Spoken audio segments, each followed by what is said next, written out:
শারদীয় দুর্গোৎসব উপলক্ষে জাতীয় নাগরিক পার্টির এনসিপির পক্ষ থেকে স্বেচ্ছাসেবক কমিটির তত্ত্বাবধানে পুরো কুষ্টিয়া জুড়ে আমরা মন্দিরগুলো পরিদর্শন করছি।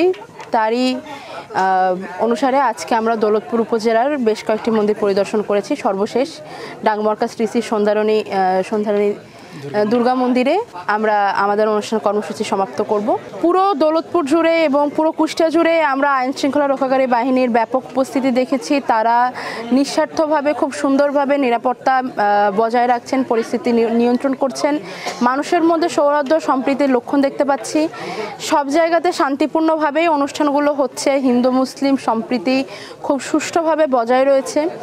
এই এনসিপির পক্ষ থেকে আমরা মানুষকে বার্তা দিতে চাই যে আপনারা এরকমই শান্তি বজায় রাখুন, আর একই সাথে যে কোনো সময় যে কোনো পরিস্থিতিতে জনসেবার কাজে আমরা সর্বদা নিবেদিত থাকব এবং একই সাথে আশা রাখি আমার কুষ্টিয়া দৌলতপুর এরকমই শান্তিপূর্ণ স্বস্তিপূর্ণ অবস্থায় থাকবে। সকল ধর্মাবলম্বীরা একই সঙ্গে এক বাংলাদেশপন্থী চেতনার মধ্যে জুলাই পরবর্তী বাংলাদেশে তারা বসবাস করবে। কোনো ধরনের ধর্মীয় ভেদাভেদ ছাড়াই, ধর্মীয় ভেদাভেদের উঠেই এখানে মানুষের পরিচয়ে বসবাস করতে পারবে। এনসিপির পক্ষ থেকে আমরা ধন্যবাদ জানাই সমাজের সকল শ্রেণীর মানুষকে যারা এই ধরনের কাজে মানুষের পাশে থাকে এবং সহযোগিতা করে।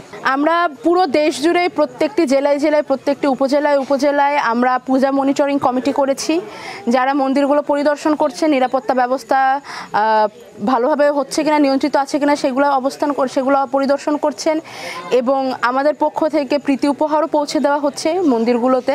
আমরা একই সাথে এটাও খোঁজ খবর রাখছি, খেয়াল রাখছি যেন কোনো ধরনের সহিংসতা সৃষ্টি না হয়।